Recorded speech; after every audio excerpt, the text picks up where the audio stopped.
Yes, sir. You are watching the OBR streaming network. This is an all-new edition of The React. My name is Brad Ward. The man next to me is the always fantastic Pete Smith. Good to see you guys filing into the chat. As usual, make sure you take a moment and just a second of your time, hit like and subscribe. Help us out with that algorithm there, and tell a friend, keep coming back, and we will keep pumping out the content. What's up? Garage Beers, the big show tonight. Nathan Zagura on. So make sure you stay tuned for that after the React tonight, for sure. With that, let's get into some things here. Pete, how we doing this evening? What's going on? I'm good.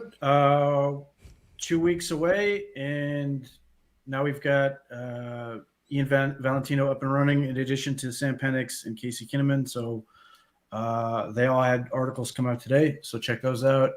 Ian went back and revisited the 2021 draft. It's been 3 years, and it's the last time the Browns had a first-round pick. So that was sort of a big draft for the Browns. Obviously, Greg Newsome and JOK came out of that. So there's a lot of good stuff in terms of the Browns did well in certain respects, and there's some things worth learning from. Yeah, absolutely. So go check that out over at theobr.com. If you're watching on Twitter, hop on over to youtube.com/the Orange and Brown Report. And we have a couple videos for you here tonight to react to. We're going to start with one from Pro Football Focus, where, you know, it's that time of year where all the grading is coming out, Pete, and off-season projections. Every site has their own grades for everything. So we get PFF here grading the defensive lines in the NFL, and that's what we're going to talk about first here. So let's, without further ado, let's dive into this video from Pro Football Focus podcast, and Sam Monson, and they will talk about the Browns at 5 on their list here. Browns. Let's get to the top 5. We'll just go one at a time here. Yeah. You want to? The top 5. The Cleveland Browns at 5. The Detroit Lions come in at number 4. Number 3 is the Philadelphia Eagles. Number 2, the San Francisco 49ers. And number 1, the New York Jets. Will McDonald, that's why. The Jets are number 1. But let's start with the Browns at 5, because, got to say, they could easily be number 1. Well, credit the Browns front office for the job they've done on this defensive line. Literally a couple of years ago, this was Myles Garrett and nobody else, and it was even with Myles Garrett, it was a weakness because they weren't able to have the kind of impact. And suddenly the secondary is getting lit up because only Myles Garrett is winning.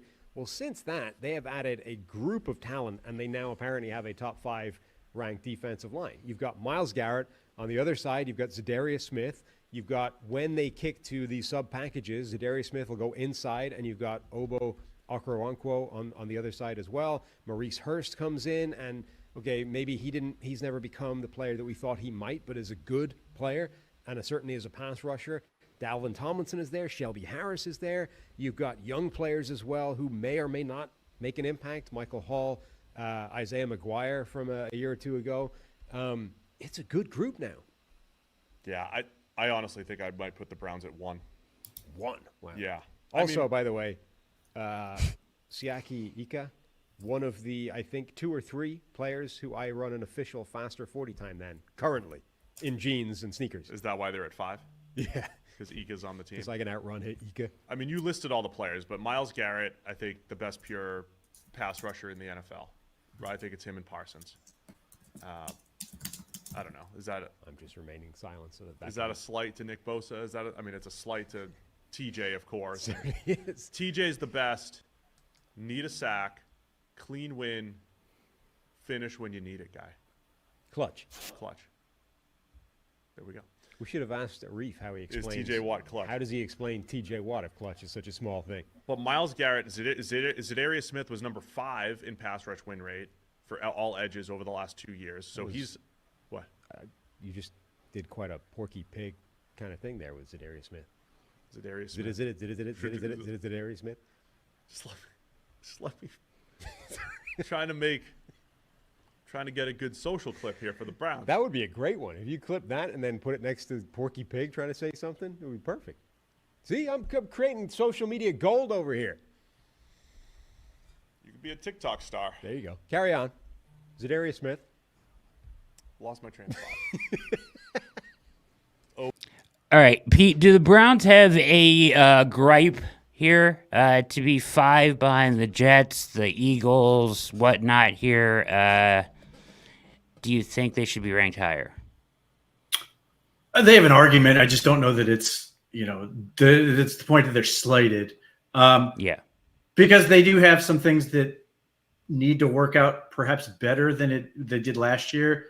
Zadarius Smith was phenomenal. I know his 5.5 sacks look pedestrian, and there have been people who argue, well, if that's all he can do, then Alex Wright's 4.5 are good enough to replace him. When Zadarius Smith produced 60 pressures and a pass rush win rate of 18.1%, which are both phenomenal. His range of outcomes, like 5.5 is super low relative to that. And the reason I know that is because in doing some research, I compared it to when Jadeveon Clowney and Olivier Vernon both had 9 sacks for this team, and Zadarius Smith's efficiency was far superior to both of them. So, given those numbers, he could have easily hit 10 sacks, and that would have been very easy to believe. Okoronkwo, for his part, you're hoping he's going to take another step forward. I think he is a really valuable third rusher, and the ability to slide Z inside and have those guys is valuable. Dalvin Tomlinson himself has said he's hoping to play better, that it took about 8 to 10 weeks for him to get going. Quentin Jefferson being added has the potential to make this group better.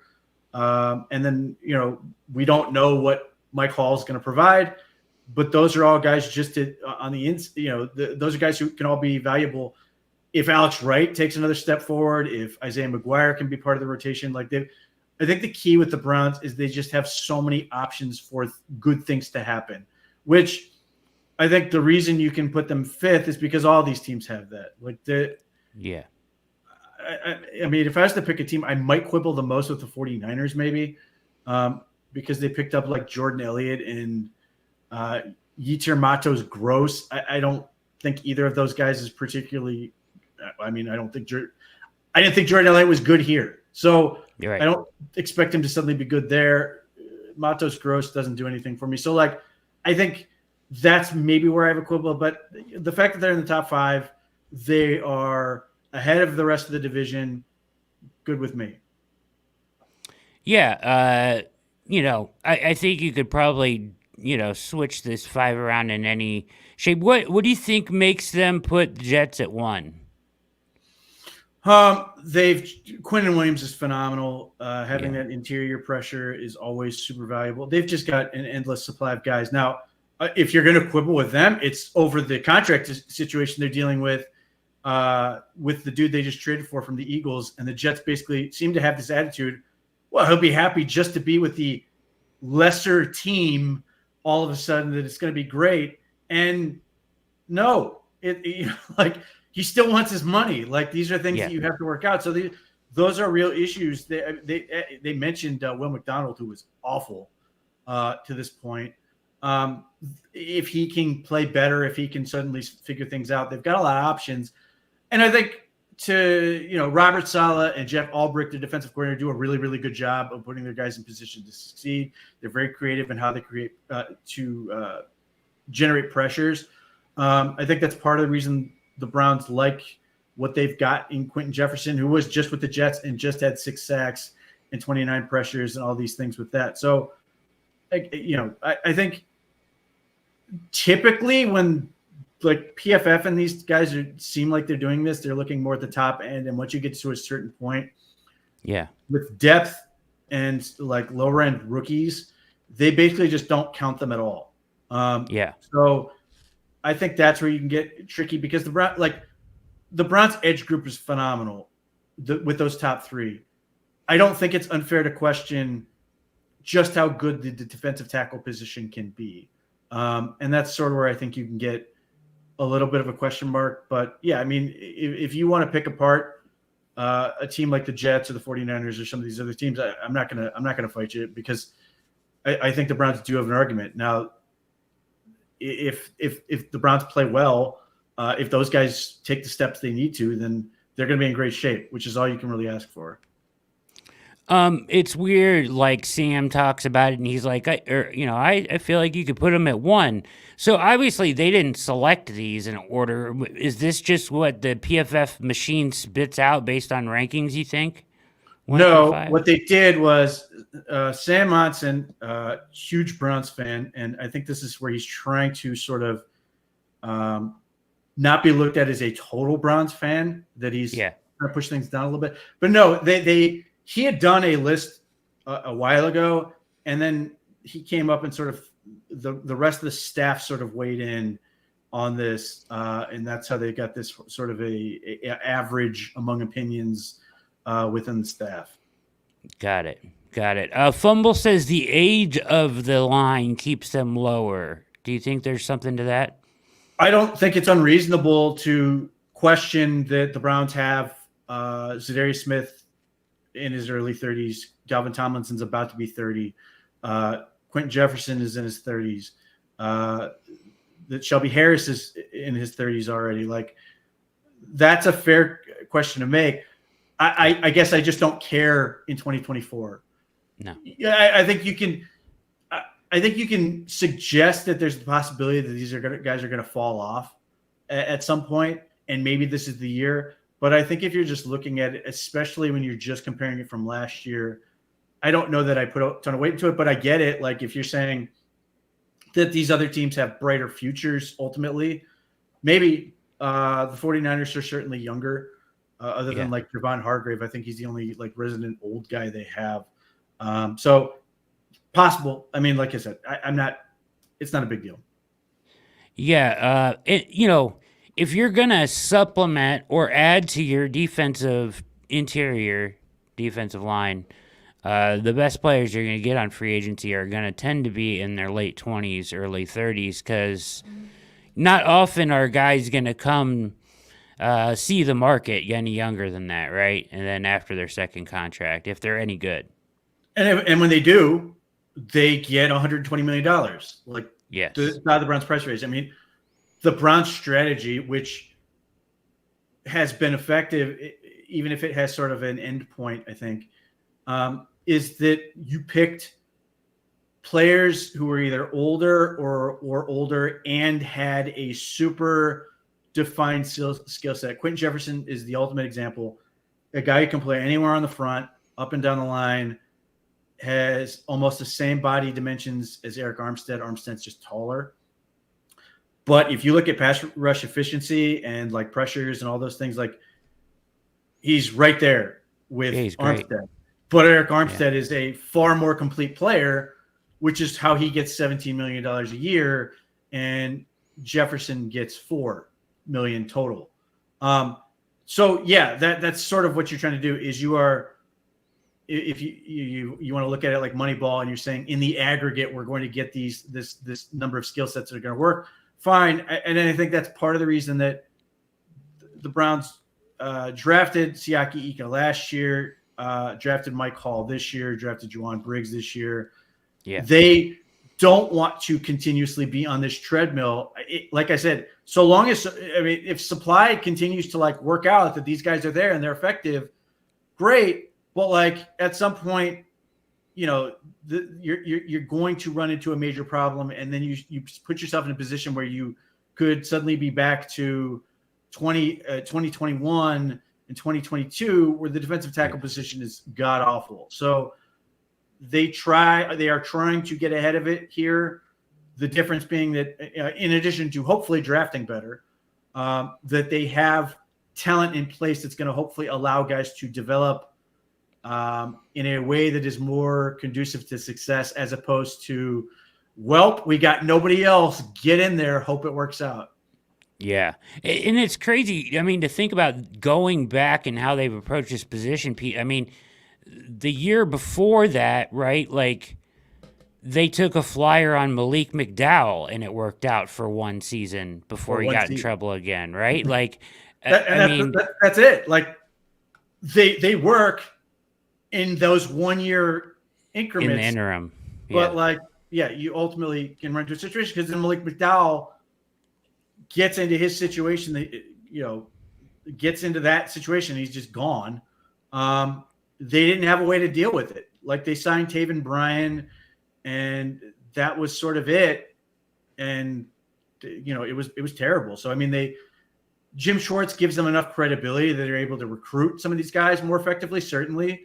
But they don't want to get into a situation where, like, the Browns defensive, they don't want the Browns defensive and tackle position to end up like the Eagles secondary did last year, where it may have started out well enough, but by certainly the latter part of the season and when they got to the playoffs, the Eagles looked incredibly old and slow and got absolutely taken apart.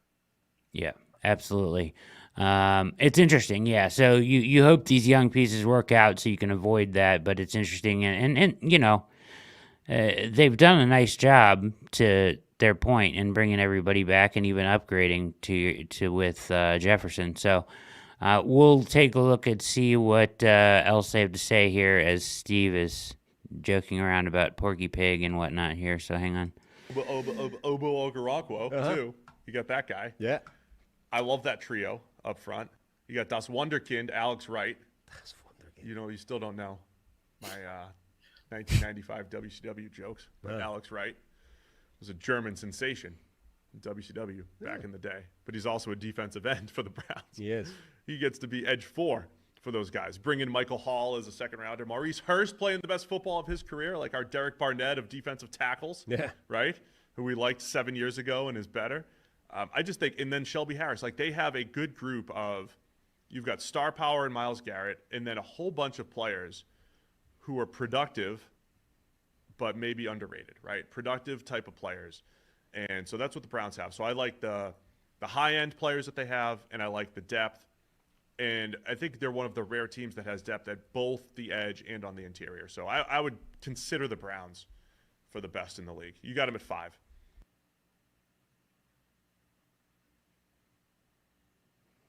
Yeah, so that's it. They got him at 5. They both would consider him at 1.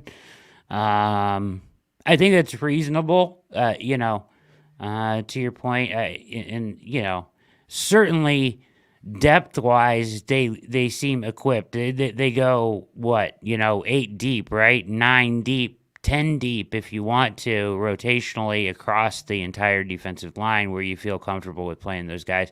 A certain amount of downs, right? The one spot they got to figure out is who's the backup nose. That's it to me. I have absolutely no reason to believe that the 5 edge rushers they had last year won't be the 5 edge rushers they will have this year, and feel really good about it. They have guys who can fulfill roles with Tomlinson and Shelby Harris, and those guys can be really good. They've got to figure out. Hopefully Mike Hall can play now. That would help a lot because, as I've talked about, I just don't think, short of an injury, I don't expect Maurice Hurst is going to be on this team. We'll see. Yeah. But I continue to be of the belief that that's not going to be the case. So whether it's Siaki Ika, whether it's Juwan Briggs, or insert player who's not currently on the roster, somebody's got to be able to do that job. Yeah, it's very interesting how they're going to handle that. I mean, you're asking 2 guys. Right now, you're asking 2 guys with really no experience, and what little we did see from Ika was, like you said, he was on the ground most of the time. So, I don't know what they plan to do there. If they do want to fill in behind him, I guess ask Shelby Harris to do it, which is not ideal. Yeah, it's tough. Any other thoughts? Do you think they go off the roster even at this point? If they have to get another guy, I would expect they would. Really? All I look at is Tyler Linderbaum and the 370-pound guard next to him blocking down to clear up space for Derrick Henry. The Browns have to have an answer for that. And it's not Maurice Hurst. And if it's not Ika, it's not Briggs, it's got to be somebody. Because they can't just go into the season going, well, I certainly hope Dalvin Tomlinson doesn't get hurt. Yeah. Or tired. Like, yeah. Just looking at just looking at the Ravens and the Steelers, like the Ravens brought Derrick Henry in for a reason. The Steelers have done everything this offseason to gear themselves to run the ball more, from drafting offensive linemen to hiring Arthur Smith. Everything they want to do is pound the football at you. And just in general, if I'm a team that's playing the Browns, I want to run the ball effectively. I don't want to be in third and long against this defense. There are too many good defensive backs. There are too many good pass rushers. I want to keep my team on schedule. I want to be able to control the clock. I want to do all of the things to keep them off balance as possible. And having a million pass rushers is great, but if you can't get off the field, that's not going to help you. And, beyond the regular season, which is certainly important, we got to put that first. But in the event you get to the postseason, you're going to have to stop the run. I mean, we just saw this, the Final Four last year. All those teams could run the football. Christian McCaffrey, the dude for the rookie for the Lions, Jahmyr Gibbs. You had Isaiah Pacheco, who just ran Patrick Mahomes is the best quarterback in football, but Isaiah Pacheco is who carried them to beat the Bills. You have to be able to stop these guys and force them into uncomfortable positions, if for no other reason that you are facing Patrick Mahomes or whoever it is, Lamar Jackson, and you are having to say to them, okay, we're forcing the ball into Patrick Mahomes' hands. We want to have the best possible defense to stop him as we can, and being sort of not being able to personnel match as much as you possibly can to deal with that puts you at a disadvantage. And you can't cede anything to the Patrick Mahomes of the world or those guys who are that good. So that's where it becomes super important. And because if you don't, yes, the Browns have a lot of talent there, but you can't run the risk of suddenly being 2022 all over again, where you just can't stop the run. You can't get off the field. Your linebackers are getting blocked by linemen. It's going to kill JOK at that point. Like, it has a massive effect. Part of the reason those defense, like 2022's defense was so bad, was because the safeties couldn't just play the pass. They had to constantly be thinking about, well, I've got to come in here and support the run. And they're sort of thinking about, they're in a position where they're having to worry about multiple things, whereas this last year, it was so easy for them to be like, yep, I know exactly what's coming. It's third down. They're throwing the ball. I'm ready to go cover. And it makes a huge difference for them. Same with your corners. I mean, you want to make offenses as predictable as possible. And that starts with stopping the run and giving yourself the ability to get to pass. Teams like the Bengals, it doesn't matter. They don't seem to care about running the football, but a lot of teams are going to do it. Yeah. A couple comments here before we move on to our next video.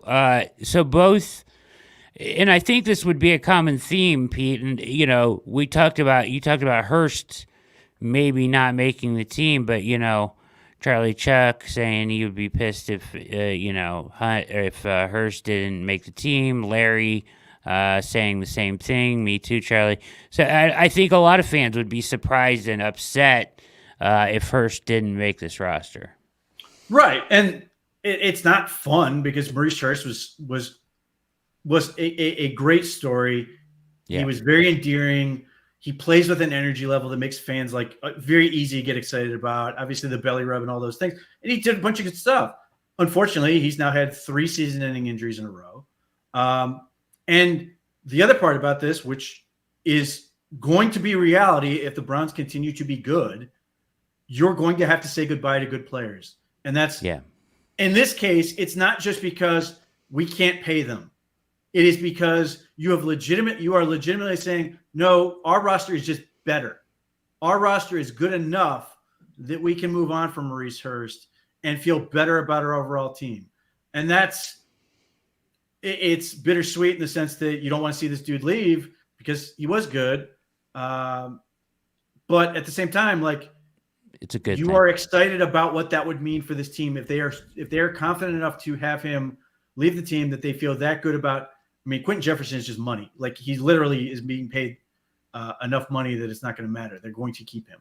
But if Mike Hall is that good that early, and you're like, no, we're really excited about what Mike Hall can do, which you are hoping ultimately is a much better version of Maurice Hurst. Elite athletic traits. He's just turned 21. Ridiculous efficiency as a pass rusher in college against high-level competition. You can find him doing things against guys like Joe Alt. Those are the type of things you want. So, like, there's no getting around it. It's going to be a bummer to see a guy like that leave if that's what happens. But if that means that, like, Mike Hall is able to come in and get you 5 sacks or something like that, or that the team is overall better for it, that is a sacrifice that you're willing to make. Yeah, absolutely. All right, last comment here from Mark Burr. The defense must learn to dominate the full game, stop letting up in the fourth quarter. A little bit of a trend last year, right? I mean, I know they did close out some games, but they did let some teams back in. Is that a product of the defense more, do you think, or a product of not having a run game to put it away? Well, I think those things certainly work together. Like, if the Browns could control the clock and take the air out of the football of those things, or take games that are questionable and make them no doubters, like, certainly, like, those will all help. If the Browns could get leads that are like 2-score leads and put the opponent into a situation where they can't really stick to their game plan and they're just throwing, great. But yeah, so I think both things are true. And look, if we're talking about the evolution of this defense, that they got very good at a very small number of things, that is where you hope, like, the so-called change-ups and everything else would come in and allow you to shut the door on these things. Like, what you would really like to have happen is that, one, the Browns get leads, and then two, because the defense is so good and feels even better, better than they were last year in terms of what all the things they can do, that suddenly they can, like, get a pick six and close the game that way and, like, shut the door on teams, as opposed to playing. Obviously they really don't do this, but just as an example, let's say the Browns are playing cover one the entire game. Like, at some point, the opponent's going to come up with something that can at least provide some problems. They have to be able to throw some more things at them or keep them off balance enough against good teams, because good teams are ultimately going to be able to come up with answers. Yeah, absolutely. And the turnover differential, to Larry's point in the chat, I think they are due a little bit of positive regression that way. I mean, they were so negative in the turnover differential last year. Yeah, I mean, they've got it. Well, the offense has to do a better job with it. The offense has to not keep turning over the ball in spots that just either hand the opponent points on pick sixes or whatever, or puts them right on the doorstep to score points. And then, like, particularly fumbles. I think the Browns defense had some really bad luck, and hopefully they just cause more interceptions. Hopefully the Browns safeties stay healthier and are able to make more plays on the football. That some of the things they're able to do with trap coverages underneath guys like Jordan Hicks is probably a bigger threat to get interceptions than some of the guys they've had in the middle over the past couple of years. JOK, if he's able to take another step forward, these are all things that are potential avenues to help the Browns do better in the turnover margin. But there's no question that was it is ahistorical for the Browns to be as good as they were overall and to have all these things that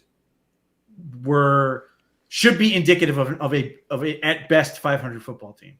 Yeah, have a good defense. Yeah, absolutely. All right, let's transition here. You're watching the React. It's Tuesday night. Keep it locked here on the OBR streaming network for Garage Beers after us tonight, where Nathan Zagura will visit with the boys. And take a moment to hit that like and subscribe button here at the OBR streaming network. We're going to go to video 2 here. This is from Chat Sports, talking surprise cut candidates for the Browns here. And we'll see if we agree with what they have to say here from Chat Sports. We look at some cut candidates for the Browns. I do want to know, now that we have gotten through all the spring practices and most importantly, mandatory minicamp, did we see anyone's stock go up or down that could make someone more of a bubble player than they were maybe just a few weeks ago? So I do want to preface with, these are surprise cut candidates. I'm not saying that these guys are likely to get cut, but they very well could be on the chopping block when roster cut down day gets here.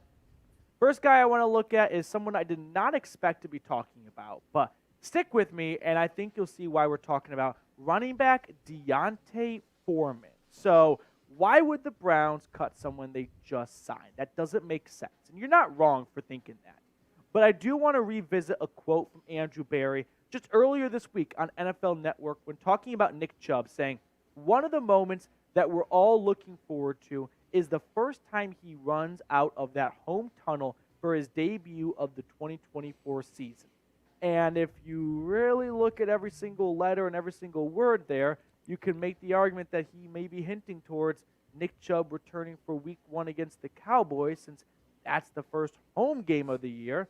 And Barry said home tunnel, not just any tunnel, for the debut of his 2024 season. Which doesn't mean his first game in Cleveland, but the first game of the season, also coinciding at home.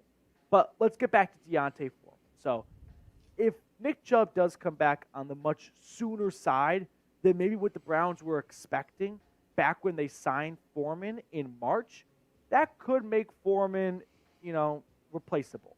He signed a 1-year, $1.29 million contract, but what's important to look at here is the guarantees, right? They're only on the hook for $335,000. So they can move on from him and not really be out a lot of cash. It's not being out $1.129 million. It's being out $335,000. The reason why we're talking about him, though, is Jerome Ford really appears to have a good stranglehold on the backup/starting running back position, right? Backup to Nick Chubb, and when Nick Chubb's not out there, then he's the RB1 of this team. So if Foreman isn't really shaping up to be the backup to Chubb, and Chubb is shaping up to have a sooner return than maybe expected back in March, what's Foreman's role on this team? It's not special teams. He doesn't have a lot of special teams value at all to his game.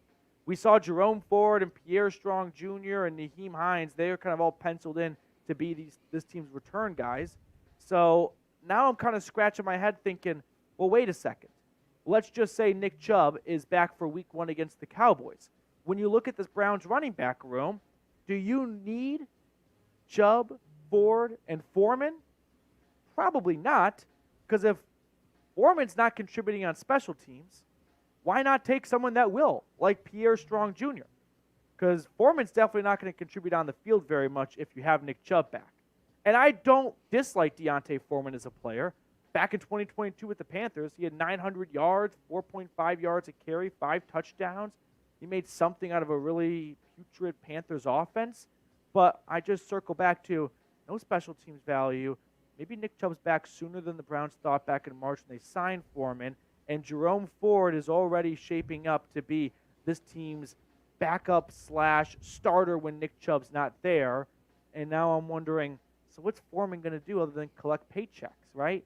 So for that reason, I wouldn't be blown away if Foreman is cut because Chubb returns sooner than expected, and they're not going to get special teams out of him. I'm not joking. All right. Let's talk about this. So, the guy he doesn't mention in there at all is Najee Hines. And he certainly is going to be a factor, right? You would think, if he's healthy. But, Larry points out in the chat he makes a good case. Chat username says they're not putting Chubb in week 1. I tend to agree. And then MC saying if Foreman isn't there, who is their short yardage back, which is a great point. But at the same time, I think Foreman makes this team, and I think he's part of the committee early. I'd be surprised if Chubb is there week 1. But when Chubb does return, what happens to that room, you think, Pete? So when his theory is interesting, I guess. When Deontay Foreman was signed, I always looked at him as sort of a bubble guy relative to the draft. And then the Browns didn't draft a running back. They did sign Aiden Robbins as an undrafted rookie. Okay. I mean, we'll see what he can do. I don't know that he's a threat to take out Deontay Foreman. So I hadn't really thought about the idea of getting rid of Deontay Foreman. I think it's more interesting in a world where Deontay Foreman says, hey, you can cut me. I'll just sign on the practice squad and you can activate me and do those things. But in general, I don't think Pierre Strong can make this team. He didn't do anything like you're going, oh man, I can't wait for more Pierre Strong. Not that he's untalented. I really liked him coming out of college, but he just kept seeming to fall down for reasons that had nothing to do with opponents. He's got some good burst, and he gets vertical really well, which was what I liked about him. But like you said, a swift wind knocks him over. I mean, so the Najee Hines part is interesting because he's not necessarily a true running back. He can certainly line up with the backfield, and he can certainly you can certainly hand him the ball, but I think particularly in empty formations, or if you want him to be specifically used like a wide receiver where he could be a really big matchup problem, that's where I sort of look at him. And, for me, I have cut a tight end, have the Browns only carrying 2, which is what allows you to carry 6 receivers and 4 running backs. I think Deontay Foreman does take the short yardage back role that Kareem Hunt had last year. I think he's better at it. Obviously, Kareem Hunt playing through a torn abductor is insane to me. But, all the props in the world for him trying to do that. But he wasn't fast anyway. It just made him look even slower. Deontay Foreman's got a little more juice. He's bigger, stronger. And the offense caters to him. Keep in mind that Deuce Staley is a big Deontay Foreman proponent. I'm sure those things are absolutely related. So if you think of Najee Hines more as a sort of all-around skill player, then I think your running back room really looks like Nick Chubb, Deontay Foreman, and Jerome Ford. And I really like Jerome Ford. I think he could be really I think he could be really a nice cog in the offense if he can build on what he did last year. But there are going to be times where you just want to be able to hand the ball to Deontay Foreman. You know exactly what he's going to do. He's going to pound the football and go. And that's never been Nick Chubb's specialty because he likes to wait. He likes to see it.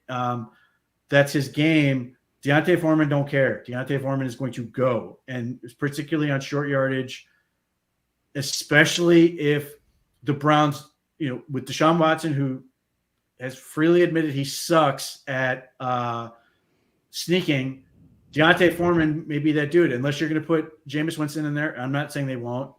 Or if you're going to do something else, like go with my guy, go with Mike Hall at fullback, Deontay Foreman has a lot of work he can do.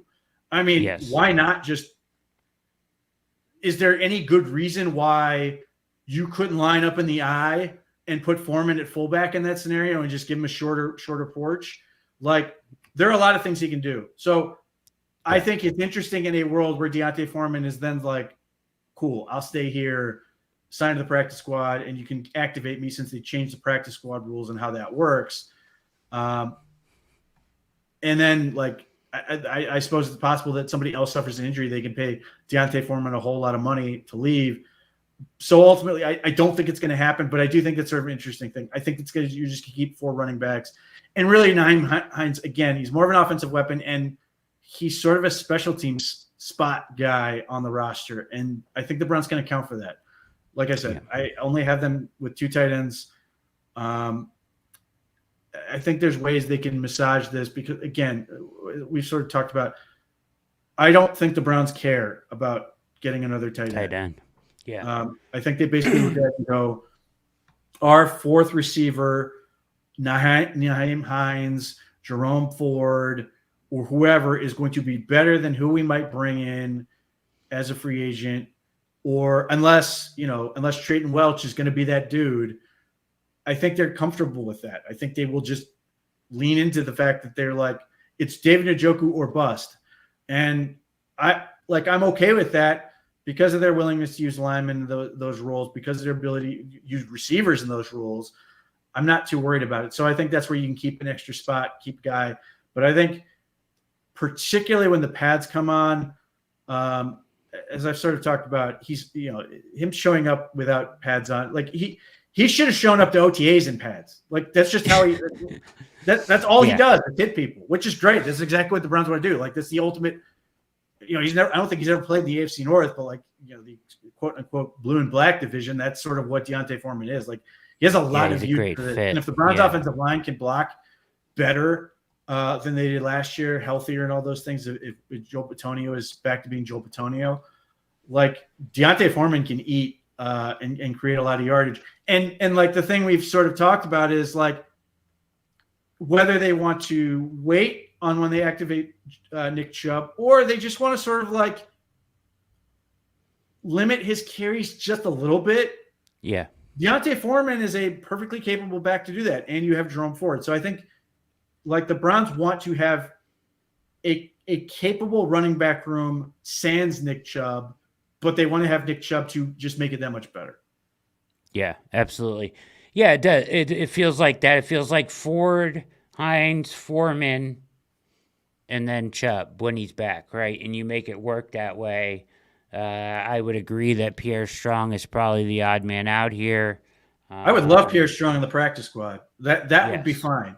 But I was really excited when the Browns got Pierre Strong. Me too. Liked him out of college. And then there are a couple things you're like, wow, he is really fast or all this other stuff. And then there are times you're just like, he fell down for no reason. He just like tripped over his own feet. And just there's always sort of like, if he could only fill in the blank, you're like, he could be really good. Well, I don't think the Browns have time for that unless he's going to just be awesome in training camp and in preseason and stuff. You're like, he's so good, we have to keep him. I don't foresee that being the case. Yeah, me neither. And like you said, be ideal practice squad guy because he does have some bursts and stuff. And Larry was pointing. Larry pointing out again, you need 2 kick returners with the new kickoff rules. I understand that, Larry, but they don't necessarily have to be 2 running backs, and I certainly think Jerome Ford could do the job as well. Look, I think the Browns are licking their chops at the idea of putting Jerome Ford back there. He was good under the old rules. I think he's like perfectly cast under the new ones. I think him and Najee Hines are your 2 guys. I think that's basically a done deal. Now, interestingly enough, it would be really fun if Deontay Foreman could do it and just bull through people. He just doesn't necessarily have the breakaway burst. Hell, if there's a world where Nick Chubb could do it. I don't think that'll happen, but that's why I think Ford and Hines are perfect for it. I don't think, again, I just don't think Pierre Strong's going to be that tantalizing. You're like, man, I cannot wait to get more Pierre Strong on the field. Drew in Brick City is Prochet making this team. I would say unlikely to probably almost not because, he was great last year, but if Hines is healthy, that he takes his role. James Prochet was on the practice squad last year because all he can do is special teams. And that's valuable to have that on the practice squad. If he has no market, seemingly. He played the entire last game on offense in that glorified exhibition against the Bengals. I don't know if he caught a ball. He just doesn't do anything else. And that's fine. Like, that is why you have him. You get that depth on the practice squad, and then you roll with it. I think James Prochet knows exactly what's going to happen. He was here last year. I think he's comfortable with it. I think he's going to get released and be like, I'll see you on the practice squad, and that's exactly what's going to happen. And he's going to just chill living in Cleveland another year or however long. But I just don't see any compelling reason to keep him. The Browns have infinitely better options that are actually wide receivers. Yeah. Absolutely. All right. So let's move on to number 2 here on our list, our guys' list from Chat Sports of surprise cut candidates. Second cut candidate, defensive end Isaiah Maguire. This one seems premature because it is premature, right? He was a 4th-round pick out of Missouri last year. He's not getting cut this quickly, right? I don't disagree, and I don't think that we will see ultimately Maguire get the axe. But we didn't see a lot of him last year, so it's really hard to have a strong opinion on him. Played in 4 games. He made 1 start, Week 18 in Cincinnati. Total of 94 snaps throughout the entire season. He was predominantly a healthy scratch.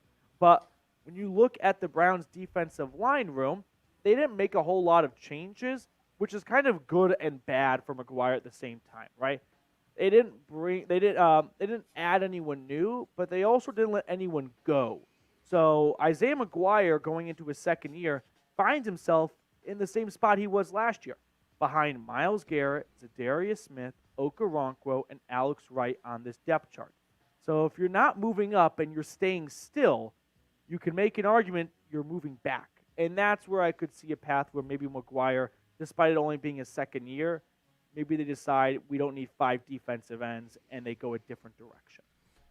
The next player I want to talk about is David Bell. He is this fan. We lost Pete for a moment there. I'm sure he'll be back in a moment here. But listen, Isaiah Maguire, Jacques Césaire, new defensive line coach, has already been singing his praises in the offseason. He was talked at length about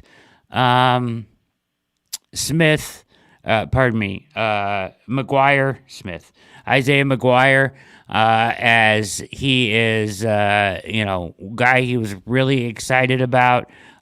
He is a guy they are bringing along just fine, and probably would have a chance to play on a good majority of defenses, but is just so stacked at edge here with the Browns that he's kind of stuck behind them. And I don't think there's any chance that he is cut from this team.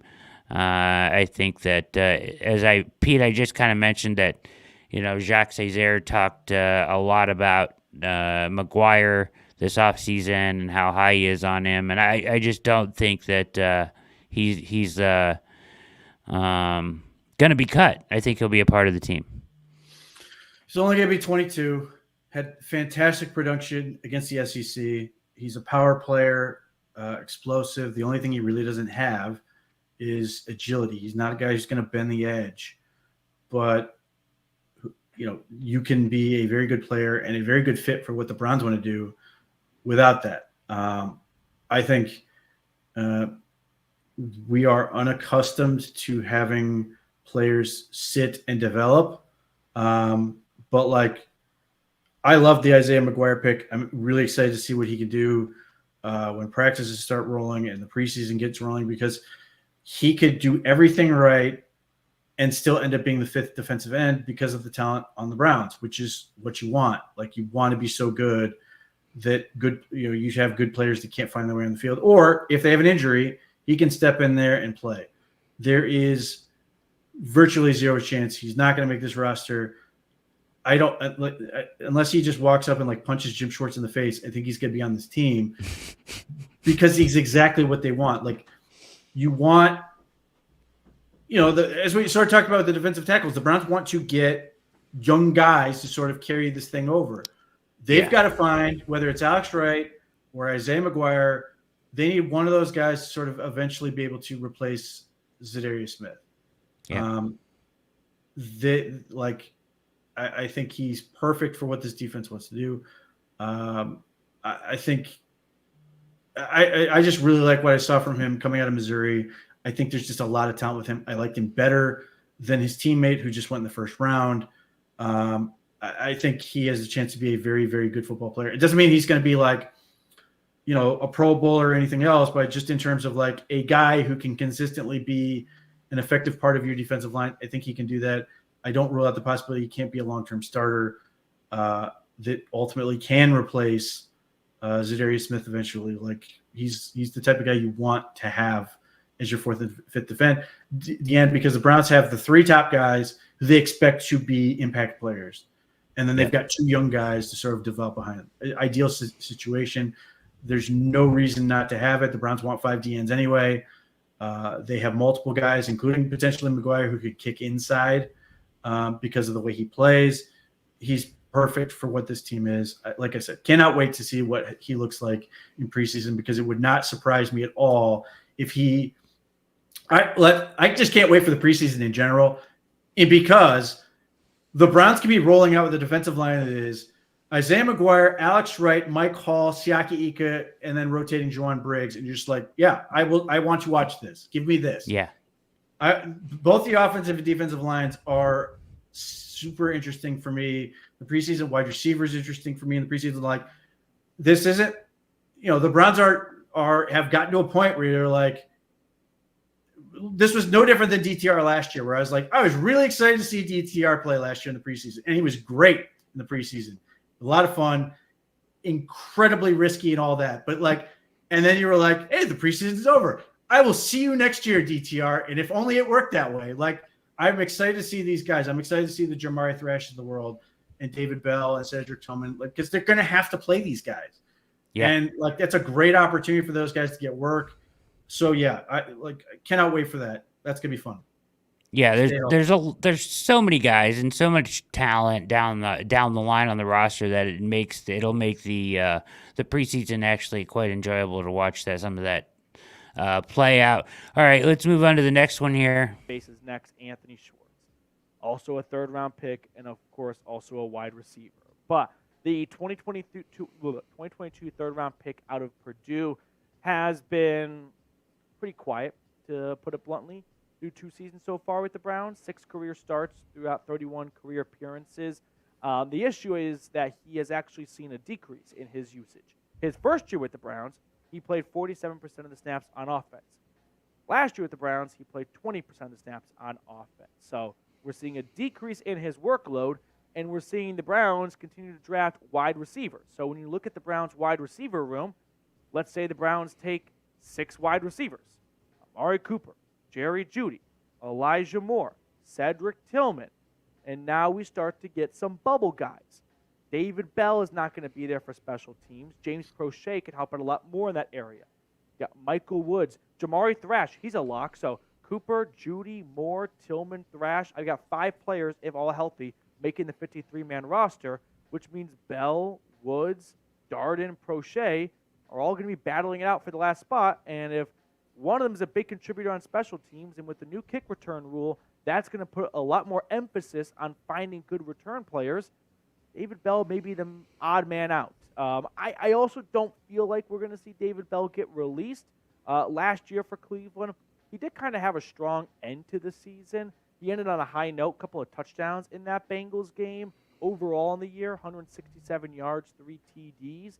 I still think David Bell will make this roster. I don't think Andrew Berry wants to move on from a 3rd-round draft pick that quickly. Did something similar with Anthony Schwarz, but I feel like Bell is much further along than where Schwarz was at this point. So my gut tells me Bell still makes this roster, but I won't be shell-shocked if the Browns do cut him. Who is wide receiver 6? David Bell. I think his argument is reasonable, but he's looking at the wrong guy when he says Andrew Berry doesn't want to give up on David Bell. Everything I've seen since he's been drafted is Kevin Stefanski loves David Bell. All about David Bell, because he's super smart, does a lot of things, and blocked a ton last year. I think the point he makes about the snaps is worthwhile. Obviously, Cedric Tillman took over and got a lot of those snaps. In addition, they've added Jerry Jeudy and all these other things. So that is reasonable.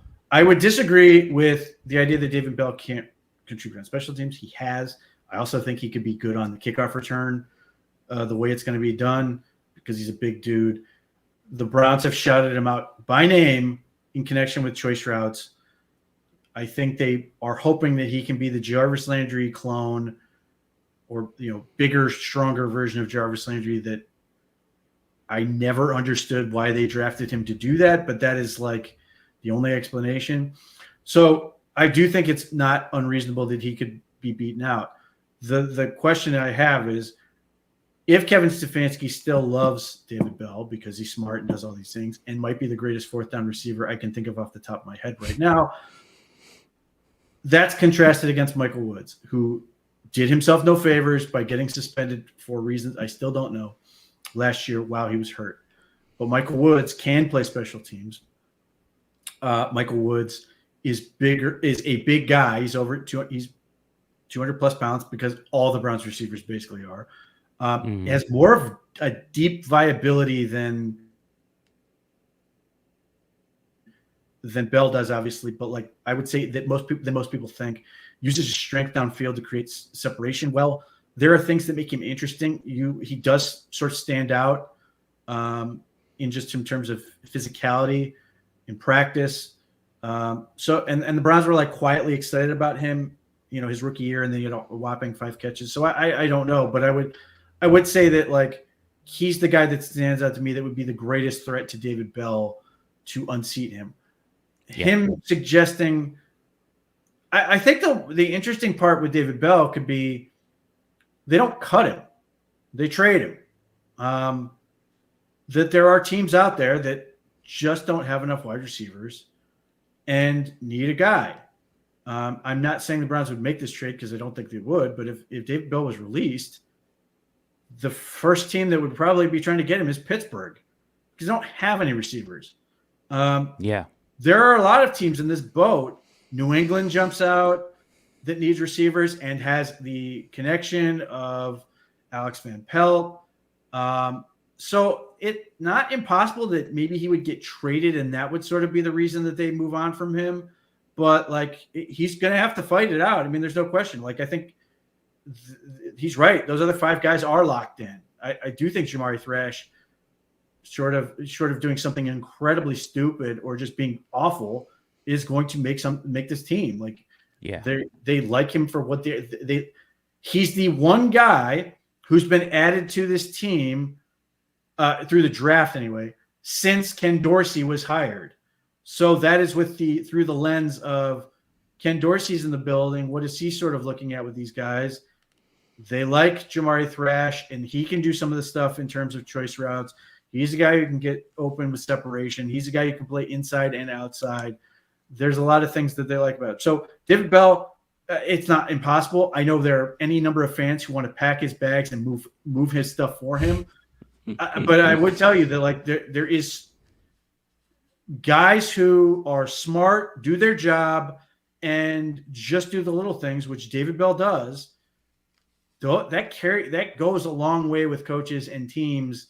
And you might look at more upside and some of these things, but like when David Bell is called upon, he does his job and makes plays. Like they're not pretty, but like Jacksonville Jaguars game, he wins the football game. He just does stuff that you like, and I'll be curious to see if he can sort of establish himself in a world where he's got more freedom.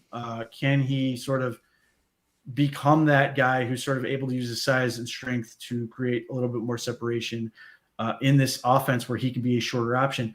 But here again, this has always been my thing is like, I admired David Bell in college. His production was phenomenal at Purdue, but like, I never understood why the Browns thought of him as like, hey, we got to try to recreate this thing that I wanted to get away from desperately. Yeah. Jarvis. That is true. Now, that obviously the big difference is David Bell coming in was, $14 million cheaper, but nevertheless, I hated that fit offensively as much as I hated it like from a cost standpoint. It never made sense to me to have David Njoku theoretically patrolling the short area of the field and then having Jarvis Landry do the exact damn same thing. And I never want to throw the ball to this guy. I always want to throw it to the giant 240-pound dude who can run. Yeah, absolutely. Makes sense. A couple guys in the chat mentioning, you mentioned the trade idea concept, at wide receiver. A couple guys, and this isn't the first time I've heard this. Now, I will kick and scream and yell if this ever were to come to fruition, I am totally against it. So let me preface that.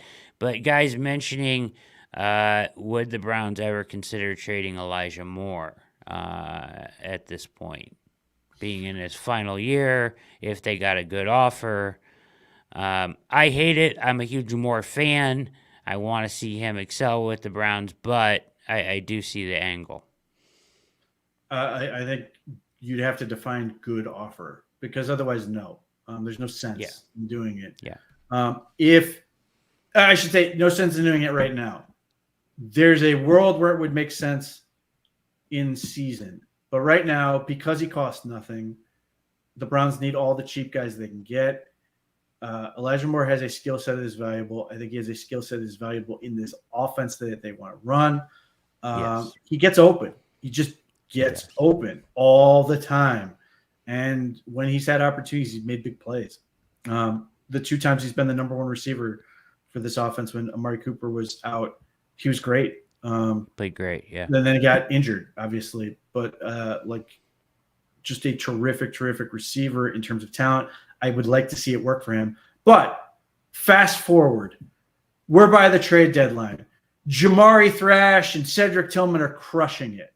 Okay, then you can have that conversation. Not unlike it would be, you'd be playing out the exact same situation you had last year with Donovan Peoples-Jones. Donovan Peoples-Jones was moved because Cedric Tillman was, based on the Browns' evaluation, too good to sit. They wanted to get him on the field because he's crushing it in practice.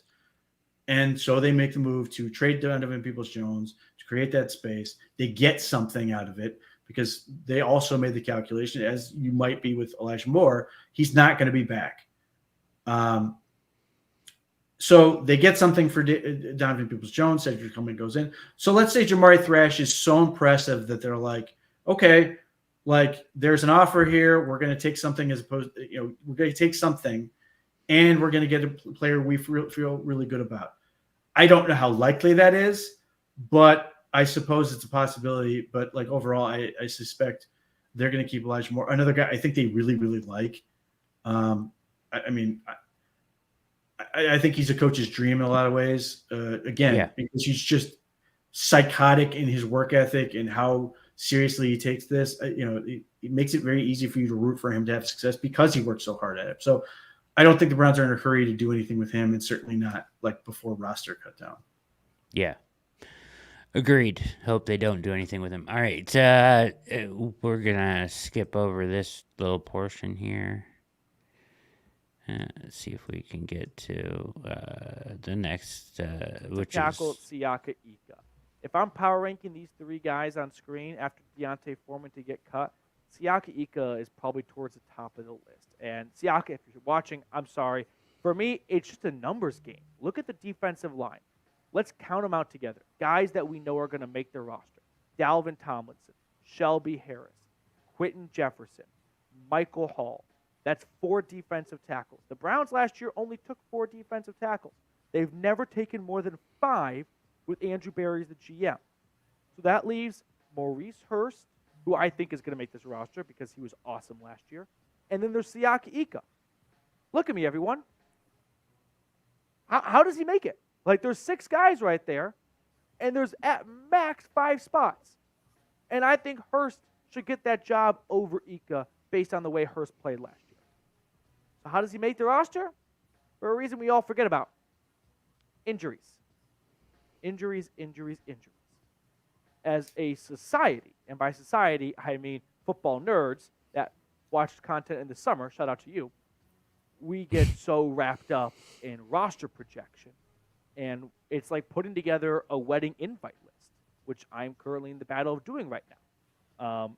And you believe everyone's going to come and you got this huge number, but you forget about the no's. You forget about that your weird cousin probably won't come if they live in Portland. So let's not forget about the injuries the Browns are likely to sustain during the preseason. I don't want this to happen, but we would be putting our head in the sand if we did not acknowledge that there is always going to be a player or 2 who gets injured that was supposed to make the roster.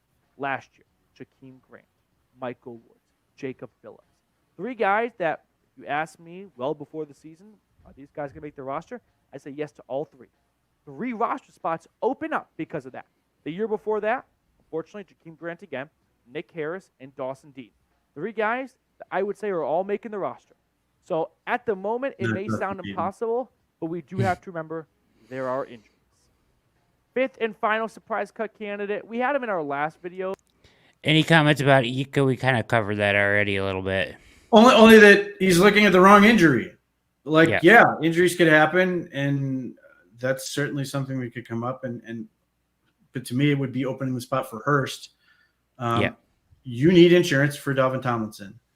If it's not Ika, and it may not be, and it's not Briggs, you got to find another dude. You list off Quentin Jefferson, Mike Hall, and Maurice Hurst, none of which can do that job. Shelby Harris is a very good professional defensive lineman. I just think he's very well suited for exactly what he does. Play the 3, can be a very credible run defender in that role. I don't think he's going to be a guy that he just doesn't play the A, and nor should he. You've got to find somebody who can do it. So if you're saying it's not Ika, okay, I just don't think it's going to be Hurst. Yeah. Me neither. And all right, so here we go. Last one. But I'll include him again to kind of refresh everyone on the latest revolving around. Second-year quarterback Dorian Thompson-Robinson. So DTR, remember, suffered a hip injury towards the end of the 2023 season, and that hip injury really lingered into the offseason. We didn't see him much at OTAs as a result. He was participating during team drills during minicamp, so that was a really good sign of progress in his rehab back to the field. Last year, 3 starts, 8 appearances altogether. Unfortunately, I don't think the box score does it justice when talking about Dorian Thompson-Robinson. Like, that Ravens game was just a disaster from the start. I felt like DTR improved as the season went along, and from every single start, he got better and better. But once again, I go back to what I talked about with Ika and the defensive line. It's kind of a numbers game. Someone is getting traded. Like, the Browns have 4 quarterbacks on their roster, and none of them are just like obvious UDFA cut candidates. So someone is either getting cut or they're getting traded. And I do think all 4 of these quarterbacks are good enough to get something in a trade. Now, you're not trading Watson. I don't think you're trading Winston, but I also wouldn't think they would trade Dobbs last year at this point of the offseason. And that happened, but I'm more confident they hold on to Winston than Dobbs. So that leaves Tyler Huntley and Dorian Thompson-Robinson. So in all likelihood, Andrew Berry may just be sitting back and waiting for a team to lose their starting quarterback for a period of time and dish out DTR or Huntley for a 5th-round draft pick again. Before we look, do you agree that one of the quarterbacks will get traded? Listen, DTR is going to be on this roster. You can't let him be the guy that is exposed to waivers. I just think that's insane. So I think he's a lock for the roster. I'll let you comment on that in a second. And I would be surprised if they tried to trade anybody, just get a little PTSD from last year. So again, we've talked about this. I think it's a fundamental misunderstanding of what that 3rd spot is for. It's for the future. It's for development. Otherwise, just carry 2. Yep. DTR's got tools to develop. TTR, to his credit, he said the box score was not very indicative. I agree. I thought DTR got a lot better over the course of the thing. I was really impressed by what he did against the Broncos and that last drive against the Steelers. Tyler Huntley is fine, but he had no market. But I do foresee a scenario where the Browns do trade Tyler Huntley. And that is pretty simple. Andrew Berry goes to Philadelphia, takes Adam Berry's badge into the building, onto the practice field with a tire iron, and whacks Jalen Hurts on the knee. Boom. We've created a trade market. And now we trade Huntley to the Eagles, and we're all set. So that's fine. But other than that, like, I don't think it's unreasonable that you could trade Huntley. I think it would be like a conditional 7th. Yeah. But the team that still stands out as the most likely place for Tyler Huntley is the Baltimore Ravens. Yeah. Do you know who their backup quarterback is? I do. He's not very good. What's his name? 35 seasons in the league as a hint. How many seasons? 35. 35? Who I'm is it? estimating. I might be a little bit over, but it feels like that because he's played for 153 teams. I thought it was that the third year guy. Who is it? Josh Johnson. And then they've got two undrafted. Or they've got the dude they took in the 7th round, the quarterback at Kentucky, and then the dude the undrafted guy they got it from the University of Cincinnati. That is currently their depth chart behind Lamar Jackson. I think they are basically waiting until teams cut down and grabbing a quarterback. Now it's possible that they don't want Tyler Huntley, doesn't fit the style that Todd Monken runs, but I think if push comes to shove, they'll take Tyler Huntley because they know what he is and they can sort of figure it out with him. But like Josh Johnson from the University of San Diego, who's played everywhere, including Cleveland, is not going to play. They cannot seriously go into the season with that. So I think that's ultimately one of the possibilities where Tyler Huntley could end up. You could see a conditional pick swap or something like that, or maybe he just gets cut. I don't know, but like, I don't see any sense in DTR.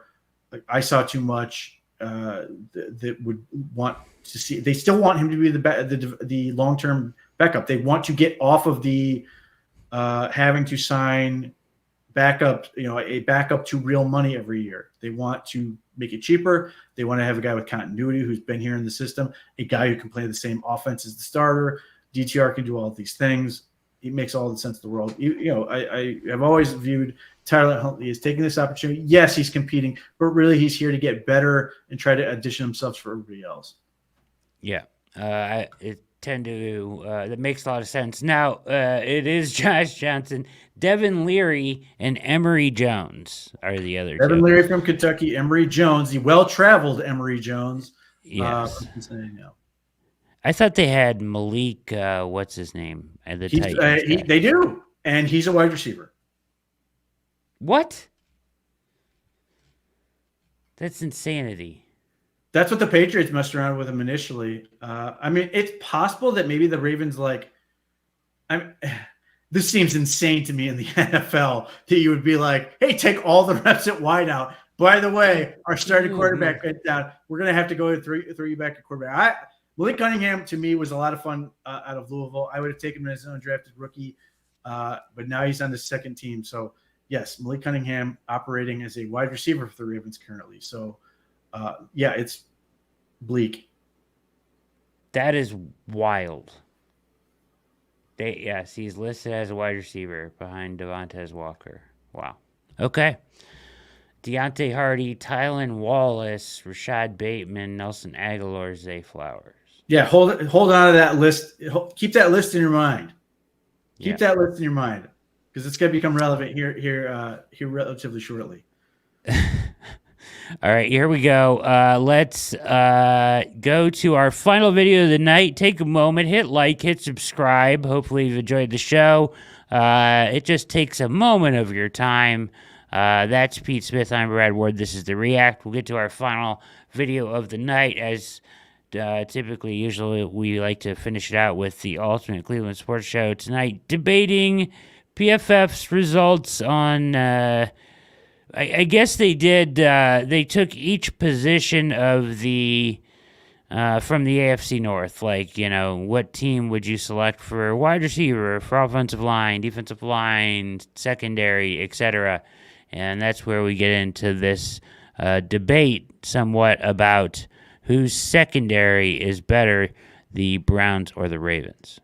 A weekend-long series putting together the quote-unquote perfect team using position groups for each division. And here is how PFF selected the AFC North perfect team. They took the quarterback room of the Baltimore Ravens, the running back room of the Ravens, the receiving core of the Bengals, the offensive and defensive lines from the Cleveland Browns, and the linebacking unit and secondary of the Baltimore Ravens, which sparked some debate in the chat that I wanted to bring onto the show. Do the Ravens really have a better secondary than the Browns? G, what say you? I don't think they got better corners. I think they got better safeties. When you look at PFF, I believe PFF, when they ranked the cornerback position, I believe they have, Denzel Ward is 17. He's anywhere from like 12 to 17. I believe Greg Newsome is rated 20. And this is top 32 corners. Top 32 corners, right? So they got Denzel Ward in there. I think he's at 12. Then you look a little bit further. Greg Newsome is at 24. MJ Emerson is at 30. He's 35. Nonsense. That's insanity. Why is... Never mind.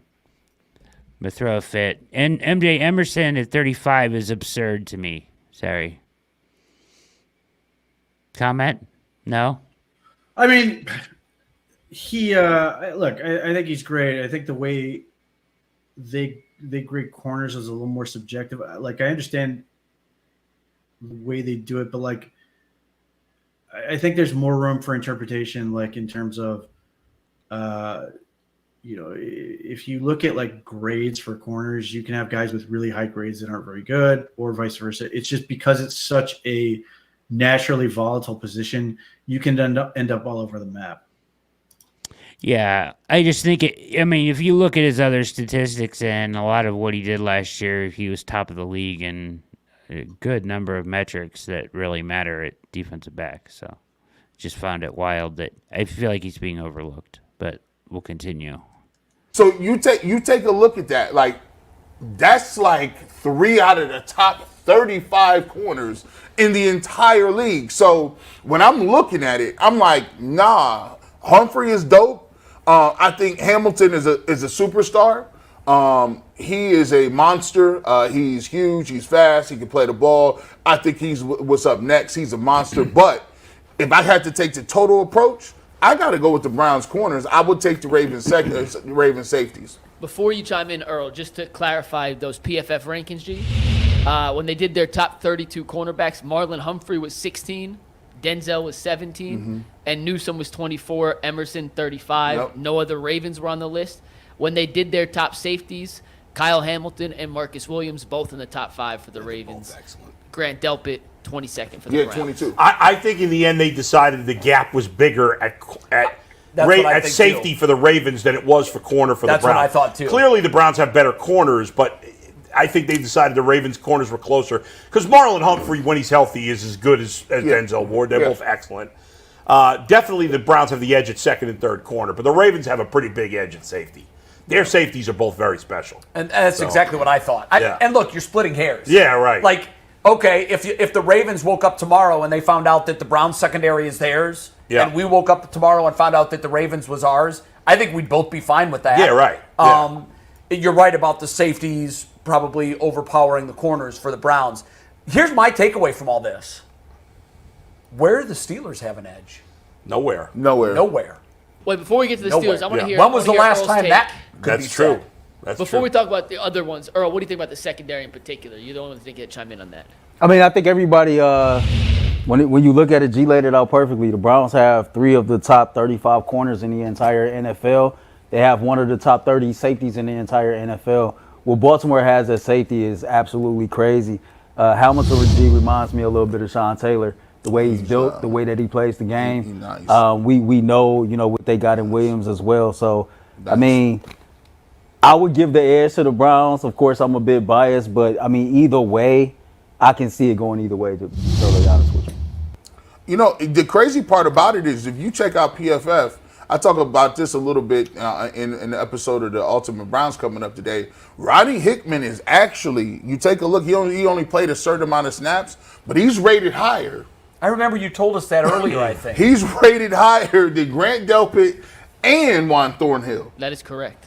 That's crazy. Which is wild. By the way, All right, that doesn't really make any sense. Delpit, I don't know. I feel like Delpit's by far the Browns' best safety. But let me throw this idea out there to you, Pete, and see what you think. I would just make the case that, yes, I tend to agree with all of their takes a little bit here. That obviously,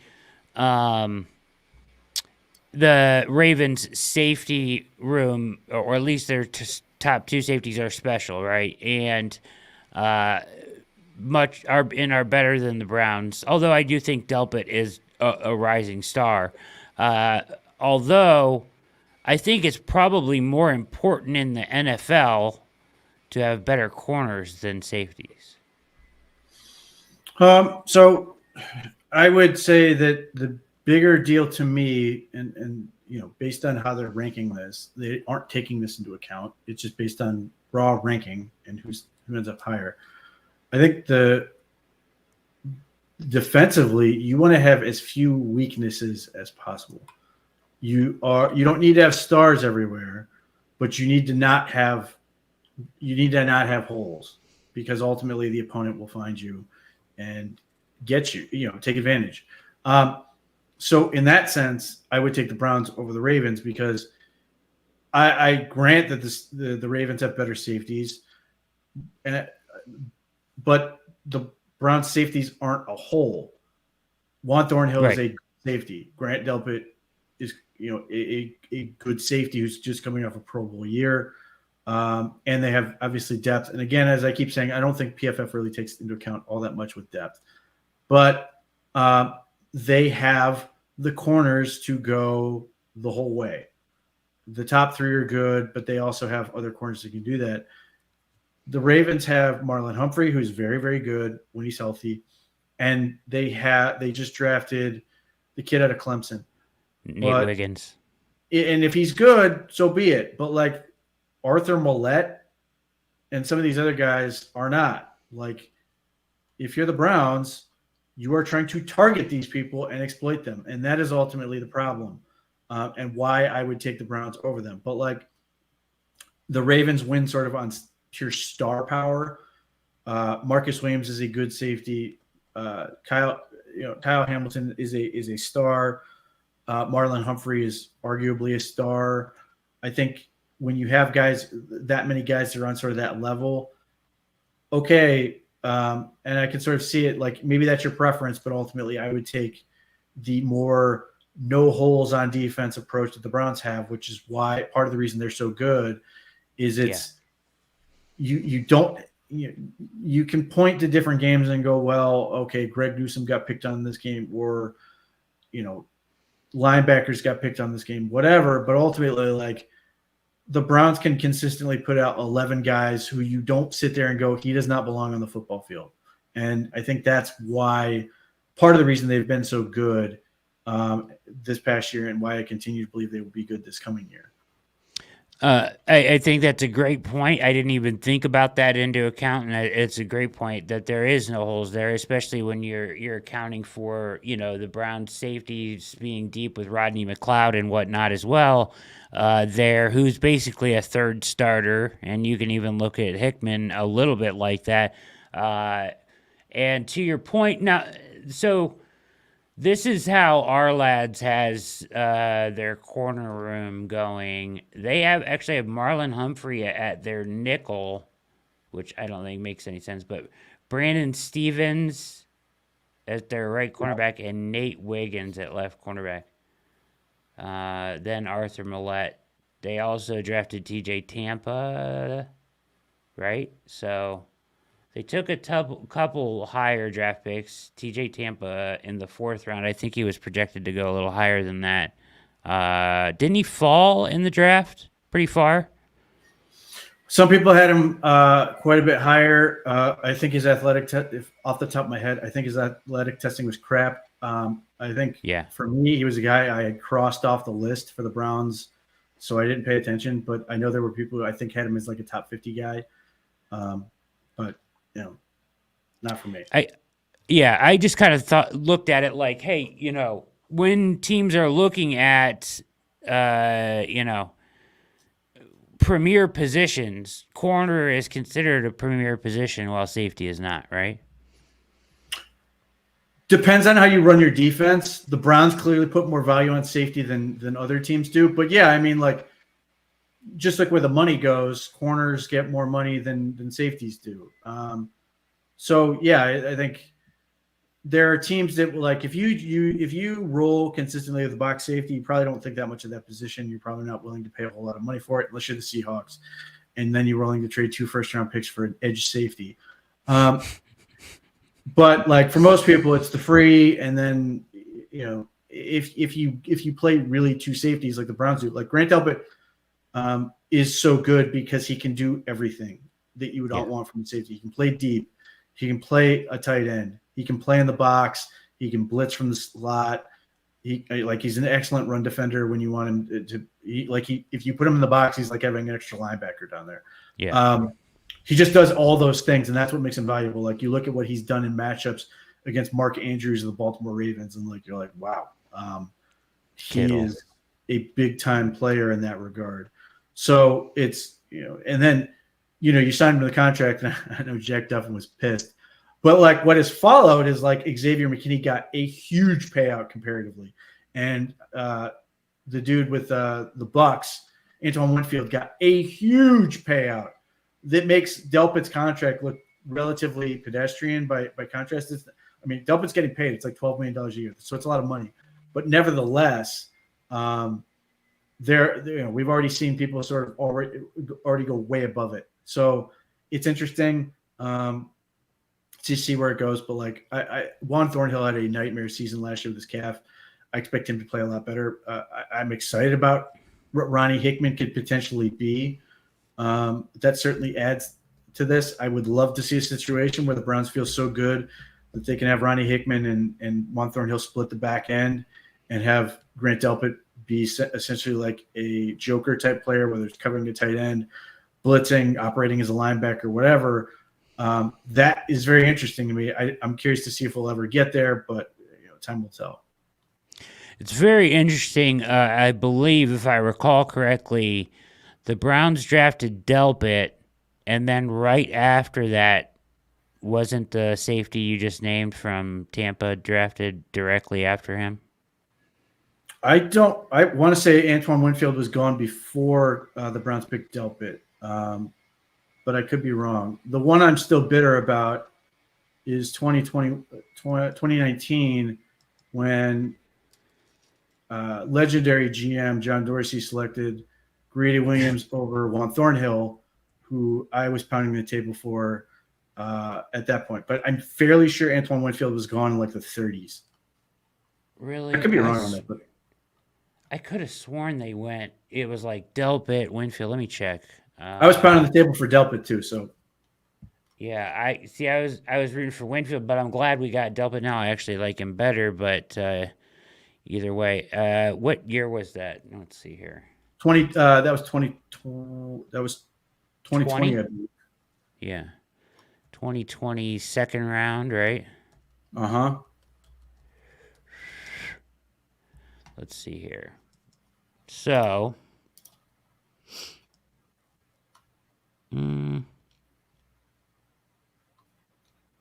Browns had the pick so Browns had pick 44 and took Grant Delpit out of LSU. The Tampa Bay had 45 and took Winfield Jr. So interesting that they went right there next to each other. They both got extensions, so pick your poison there, I guess. Interesting second round as we look back at that. T. Higgins at 33, Michael Pittman at 34, DeAndre Swift at 35, McKinney, Duggar, other safeties in the same round. Okay. Trayvon Diggs at 51, Jalen Hurts at 53. Pretty wild second round right there. All right. Anyways, back to the show here. I don't know what you guys think, and maybe I'm a little biased, but I would have the Bengals quarterback room over the Ravens quarterback room. Even though Lamar had a better year last year, I would take Joe Burrow over Lamar. I think most teams would. I don't even think they're looking at it as the room. I just think they're looking at it starting. Sure, but even if it is the room, the Bengals backup is way better than the Ravens backup. Well, no, if you're going room, you got to go Bengals. Yeah, but if you ask 32 teams, who'd you rather have, Lamar or Burrow? I bet most teams would take Burrow. I would take Burrow. Yeah. Even though Lamar has won an MVP. Coming off the two-time MVP. And if you had him for the regular season, I think there's a lot of people that would take Burrow. I think they would say, if I got one game to play, give me Burrow. Yeah, but Yeah, okay. Do you agree? With which part? Burrow versus Lamar? Yeah. I would take Lamar. And it's because of the injuries. And which is funny because the best quarterback in this division between those two is always determined by who's been healthier. I am way more worried about Burrow long term. I think on some level you can argue that there is a natural endpoint for Lamar Jackson because of the way he plays. That style sort of doesn't lend itself to playing till you're 35. But I don't think Joe Burrow is going to make that either. His injuries are no joke. The doctor is the one. The doctor is the one who's worried about the wrist. The guy who did it is worried about the wrist. That's the part that worries me. Yeah. So that's sort of where I give Lamar the edge. He does have the two MVPs. But having said that, Joe Burrow, if he's healthy for 17 games or whatever, they're in the conversation because he's that good. But Lamar Jackson can play like crap, and in one facet of the game, and then still make it work. He's just insanely talented. But yeah, at this point, I think before Burrow just started piling up the injuries, and again, the wrist is the one that struggling. I would have given him the nod, but I don't have confidence. I remember arguing that the Bengals should have taken Penei Sewell because I looked at it and was basically saying don't let Burrow end up like Greg Cook. Don't let Burrow end up like Carson Palmer. And we're in danger of seeing that happen. Not Greg Cook. He's obviously surpassed that, but with Carson Palmer, that is a real fear that Burrow suffered the season-ending injury in a year where the entire offensive line played the whole year. That's of concern to me. He's playing the piano to strengthen his wrist. Did you see that report? That's interesting. I hadn't. I had seen him talk about how he's put on 15 pounds of muscle, and maybe that's helpful, but it's not really what's getting him. No. So we'll see. From a purely competitive angle of it, I'm sort of well, that's a shame. But from a more antiseptic version, I want to see more great players, so it's a shame. But this is clearly this is a problem. Yeah. I thought that was interesting. Taking piano lessons to strengthen the wrist. All right, let's continue here. I see what you're saying. Burrow. I thought you were saying for the regular season, Burrow, and then for the playoffs, Jackson. Burrow's had more playoff success. Yeah. He hasn't won 2 MVPs, but he has taken his team to a Super Bowl. Yeah. I am fascinated to see who is Joe Burrow this year. Who is he? Well, the thing with Burrow is when he's been healthy, he's been great. That's it. But he's had the injuries. I need to see him But Lamar's healthy. had injuries too. He just didn't have it last year. Right. Yeah. He could have a bounce back MVP season this year, Joe Burrow. He's that kind of. He's Yeah, said, sure. and I believe him. How long is our window? As long as I'm here. Yeah. Hey, He's that good. Mike, can you throw that graphic back up? I know we was talking about the starting secondary, but now as we're having this conversation, I'm starting to think a little bit deeper. I will go with the Browns. We talking about the starters, but we talked a lot about how Cam Mitchell played as a rookie, and we believe that he's good enough to have an impact this year. We know what we have in as safety behind Thornhill when it comes to guys like DeAnthony Bell and Ronnie Hickman. And so when I just look at the depth overall of all the Cleveland Browns DBs, anytime we've seen these dudes on the football field last season, they were highly, highly productive. They were. And so it goes deeper than just MJ, Denzel, and Greg Newsome or Grant Delpin and Thornhill. When guys got hurt, and we still got Rodney McLeod, who's a former Super Bowl champion and who's a huge, significant voice, in that secondary room. Sure. So I would, definitely give the edge to the Cleveland Browns when it comes to the secondary overall, not just the starters. That's a good point. You look at the level of depth. You mentioned McLeod. It's really close. Yeah. I don't have a problem with it one way or another, Yeah. but it's very, very close. I mean, we definitely have the better group of corners, and I think that they have an edge at safety. I don't think it's significant. I don't think it's as significant as our edge at corner.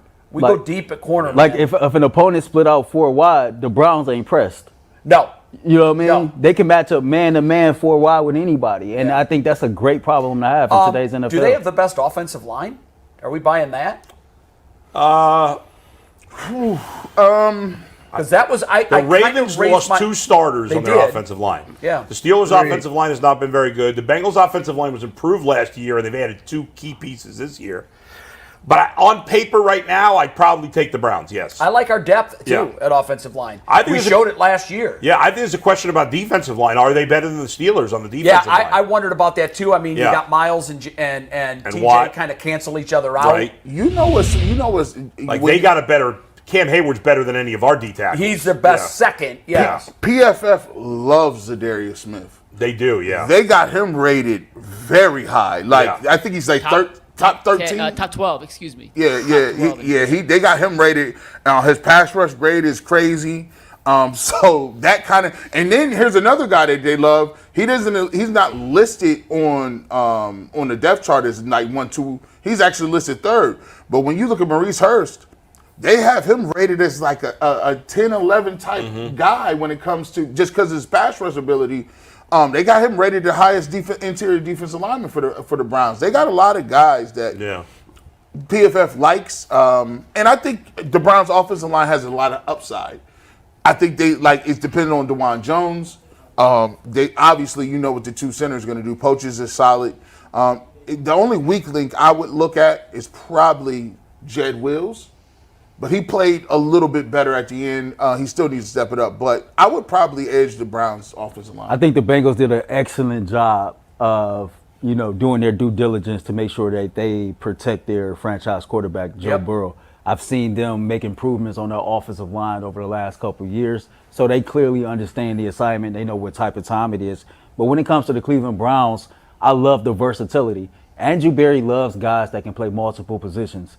And we have 3 or 4 guys on this team that can play guard, tackle, or even slide over the center if they absolutely have to. And when you have versatility, youth, mixed in with the experience as well, I got to give the edge to the Cleveland Browns. You all talked about the defensive line. You were talking about the interior tackles. You mentioned Mo Hurst. We forget that we signed Quentin Jefferson, and I think he's not even listed as a starter. And this is a dude who's been phenomenal throughout his entire career, as an interior rusher. Yeah. And now here he is back playing in a 4-3 system with Myles Garrett on the outside. He's going to get a chance to eat. And if you look at all the position groups, I mean, you could make an argument that the Browns could at least be second in almost every group. I mean, I don't know about linebacker, but the way JOK played last year, he makes up for other weaknesses there. They're not going to be second at quarterback, though. Except for quarterback. Yeah. Quarterback's the only position, but running back, It was interesting, Pete, I don't know if you saw this, but the PFF rankings at linebacker for the NFL had the Browns in like the top 10. I don't know. What's that? 8th. 8th, yeah. Here again, one, don't spend money on linebackers because you don't need to. Because the Bengals have spent a whole lot more money, and I think they were like 14th. Yeah. But again, it's a correlative position. The Browns linebackers are really good. Jordan Hicks has just been a very, very good pro. JOK is very talented. But their defensive line allows them to be at their best. Like they elevate that group. So I mean, that's the thing. You keep taking swings at those type of positions. Obviously, JOK was a big investment as a 2nd-round pick, and obviously if he's extended, which I hope he is, that's going to be a sizable chunk of money. But Jordan Hicks is a perfectly capable linebacker, and he's going to make $4.5 million this year. They'll be in great shape at that spot. but I believe that was the high. Other than the Ravens were the top. Understandably, with Roquan Smith, he's very, very good. They were in a good spot, which is what you want. The Bengals offensive line conversation. Yeah. The guy that never gets brought up with the Bengals, Cordell Volson, and maybe in this next year he's ready to sort of take another big leap. Do you know what his pass rush grade against the Los Angeles Rams was against week 3 this past year? No idea. 0. 0. And he played gave up snaps. 5 pressures in that game, 3 sacks or 1 sack. He had a 27.4 pass block rate against the Browns week 1. Like he's not good. And granted, he was. I think he's gonna be in his 3rd year, and he's been playing there since he was a rookie. So maybe that this is typically the time when those guys are gonna step up. But like they have a real weakness. It's at a very bad spot to be a interior player who gives up on the season 38 pressures and 5 sacks with your franchise quarterback who's almost always in gun. Yeah. So, yes, the Browns do have a better offensive line, although I think the gap has narrowed a little bit. But, yes, the Ravens are replacing 3 starters. The Steelers are probably going to start 2 rookies and have a second-year guy move from right to left tackle. I would not surprise me if the Steelers sort of have some bumps along the way. But if those guys are good, then suddenly the Steelers' offensive line could really vault their way up and be super young and effective for a long time. We got to see what's going to happen with the tackle situation with the Browns. If Jack Conklin is Jack Conklin again, does that change the dynamic with DeJuan Jones? If not, can Jedrick Wills be as good as he was as a rookie? Then the Browns are in good shape with those other guys being healthy. Like, yes, the Browns have the best offensive line, but I think it's largely by default at this point. The 2 guards are obviously carrying this thing. And then if Jack Conklin's back, then like suddenly it feels a whole lot better to have that. But like the rest of the division is either in flux or they're the Bengals. Yeah. It's interesting. What do you think about their thoughts on, I mean, they brought up, here, we'll close this out here. Make sure you stick around to watch Garage Beers with Nathan Zagura up next. But what do you think about their thoughts on the Steelers' defensive line and bringing up Hayward as the second best, I guess, after Garrett and you know what I'm talking about. Watt. Yeah, look, Cameron Hayward is coming off the worst season of his career, injuries and everything else. He's going to be in the Hall of Fame.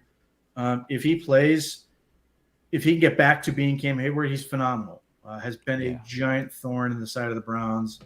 Outside of the 2020 playoff game where Michael Dunn used his one superpower of being able to become an all-world guard for 1 game and be out for 4 and took his lunch money. But beyond that, like, I have no problem with that.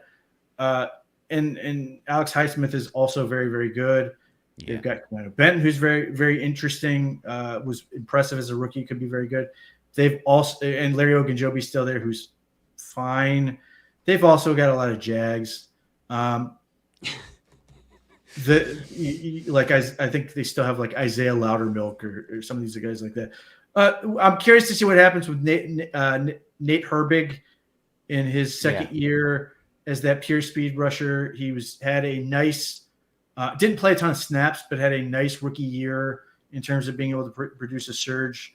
Like, I think if you're just like looking at it from the edge standpoint, I would take the Browns because I would take Okoronkwo over Herbig, and I would also take Wright and Maguire over what they have, but it's close.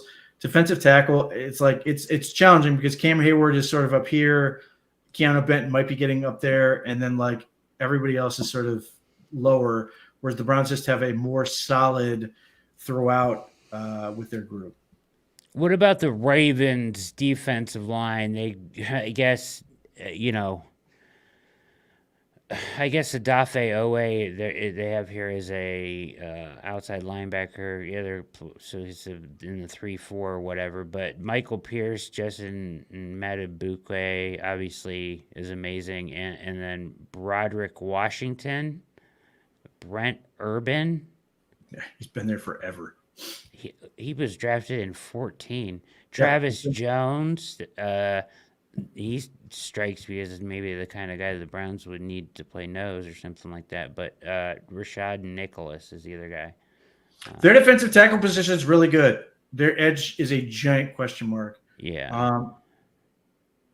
Adafe Owe has been good in terms of generating pressures. It just never seems to work out for sacks for him.